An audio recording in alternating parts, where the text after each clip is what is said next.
Welcome back to the wonderful world of Rotten Rancho. In this video I'm going to be making a repair panel for this whole section using a sheet of MDF. Don't worry, I haven't gone completely mad. All will become clear in the next few minutes.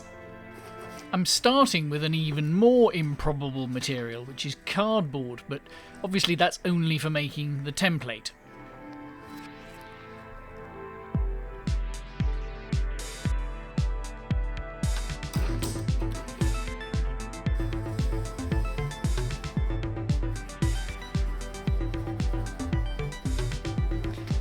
Once I've got the basic shape and fit right, I can mark out where these pressings are by, well, pressing my thumb into the cardboard, which leaves quite a good mark, but I can then enhance that with a marker pen and then cut out holes. I'm cutting them a little bit smaller than needed so that I can do the final accurate cutting actually on the car. And now out comes the MDF. This is 18mm thick MDF, which is about the width of your finger if you're still using inches, and I want to transfer the template onto it. I'm going to transfer the whole drawing, but at this point I'm mostly focused on those dimple pressings and getting those sorted out first, partly because I want to check whether this technique works. At the risk of spoiling it, what I'm going to do is cut these holes out and use the MDF as a former. I'm not actually going to make the finished panel out of MDF and somehow glue that to the car as a structural component. If you thought I was, then I've obviously got some more work to do to convince you that I'm not a complete idiot. Anyway, I'm cutting the holes out with a jigsaw here, using a thin blade so that it doesn't snap when I go around the tight radiuses. And I'm wearing a mask because MDF dust is not your friend.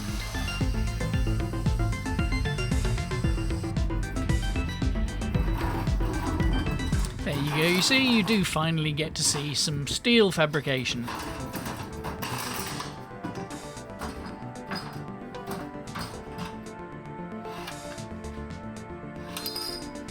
I'm drilling a couple of holes through the steel so that I can screw it down and keep it firmly in place against the MDF.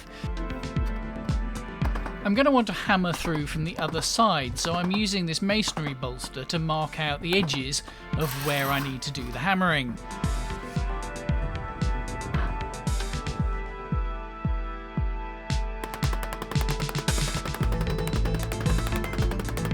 I'm working my way round evenly so that I get a nice even stretch in the metal, and I'm using this rounded nylon hammer because if I used metal hammers with sharp edges I'd be leaving lots of little nicks and edge marks in the metal. I started off fairly gently but got a bit bolder as I went along. It's quite a lot of work to do to get a decent depth.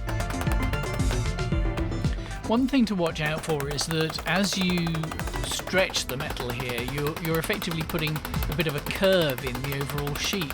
So I'm using an anvil here to try and weight it down and mitigate that. I do end up with a bit of a curve in it, but actually I need a certain amount of curvature on this panel. It's got some curve to it. So that kind of works out okay. I was able to do a bit of fine-tuning of the curve using the Mark I human knee, but I'm getting ahead of myself.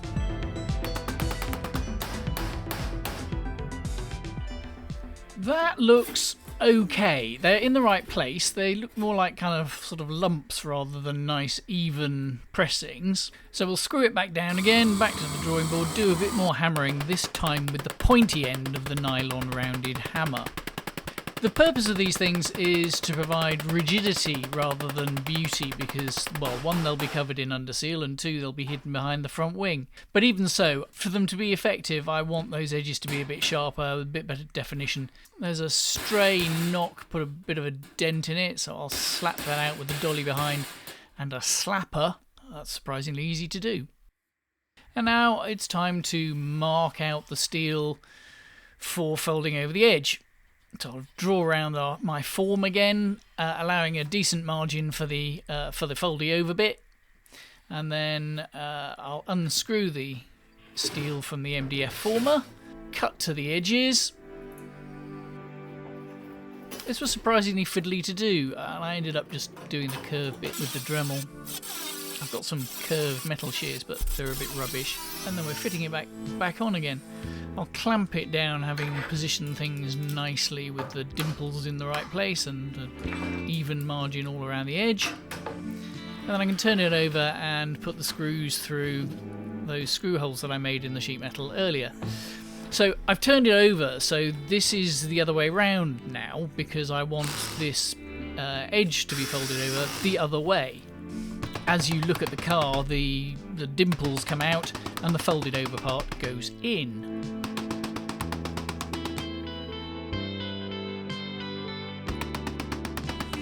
I'm using a combination of this rubber coated dead blow hammer and those rounded nylon bossing mallets to do this with, and because those are relatively soft surfaces, again, you don't get tool marks, and it's actually reasonably easy to have a decent finish to the edge. You work it through bit by bit, do it stage by stage, and certainly once I get towards the final finish, I'm switching to the bossing mallet for the rounded bit, and then just sharpening up the straight edge with the flat-faced rubber mallet.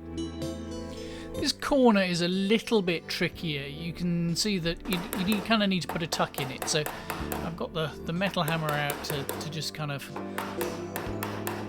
make a more pronounced tuck, and then I can tap that over and shrink the metal back onto itself.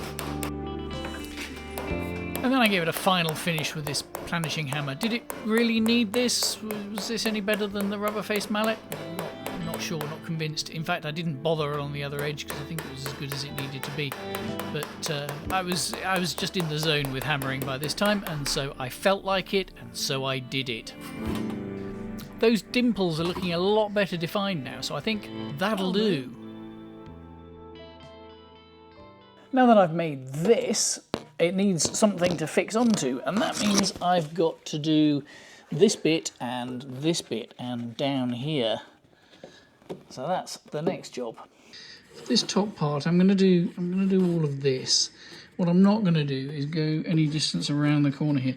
This is a separate piece that runs forward somehow to the car. This flange is part of this, which sits on top of this. So that's at least a triple skin there that I'm not going to get involved with. I'm going to work all that out separately later, once I've taken all this suspension and running gear apart and taken that off. That all wants to come off to be rebushed and, well, it's not really rusty, it just needs wire brushing and painting. But it's all got to come off for that. And we'll need new brake discs and so on as well. So I'm not going to get mixed up in all of that now. We'll get this A-post finished. And this lot isn't critical for that. I just need this part and this part that I can fix this to and then rebuild this A-post.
The shrinker for some reason isn't doing shrinking, so I've used the technique of cutting slots in it and then just bending it, and I'll weld those up afterwards.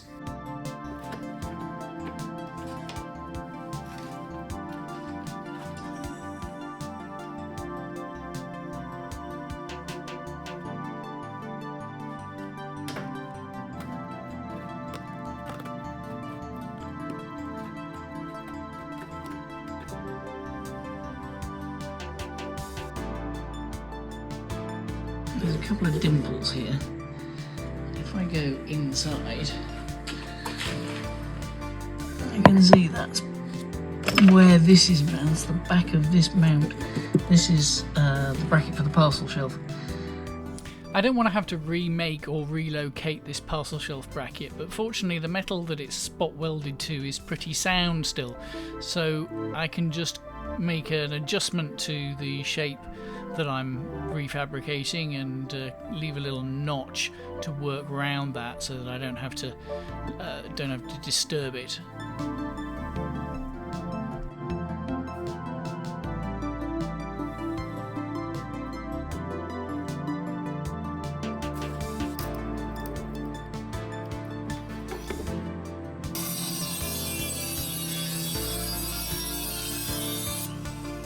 I normally wear overalls when I'm using the grinder, even this little Dremel, but it was a really hot day and, well, anyway, lesson learned.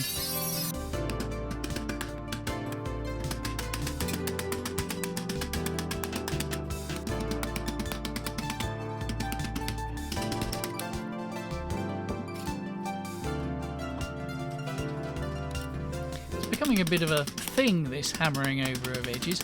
If I end up with one arm twice the thickness of the other, then you'll know why.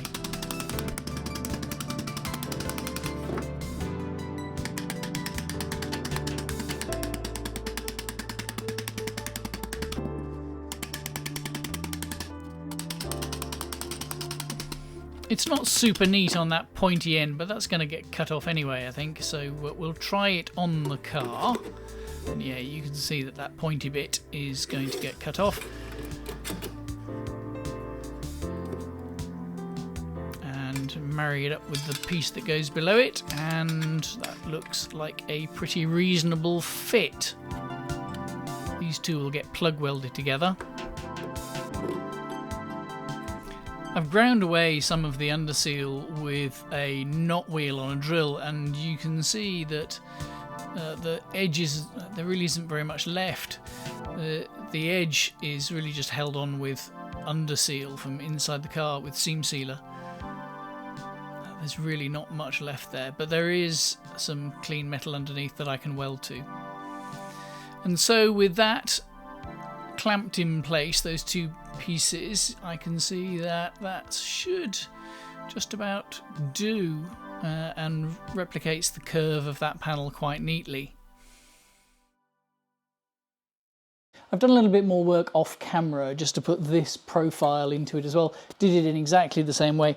What that will do is then come into this section here, and then I can hide the join. Well, so the corners here are a bit pitted, just a little bit, and also it means I can put the join here where it'll be completely out of sight inside the box section, and I can protect it very easily with seam sealer and stuff, and it won't show, rather than have the join along here or something where I want to weld onto it, because if I do that, it's going to be difficult to really protect it and make sure that no rust gets into that join. I've also checked that with this, which is the profile piece of the leading edge of the A-post there that I made in the last but one video, I've checked that the curve of this panel matches the profile of that. It's not exact, but it's close enough, and I can just do the final fit when I do the plug welding and join these together. That's pretty good because there is a curve on it. I sort of fine-tune that, over my knee like this, but some of the curve was a happy accident, if you like, that just happened when I stretched the metal making these. You wouldn't always want that, so you might, in another thing, if this had been completely flat, I might have had to have flattened that out.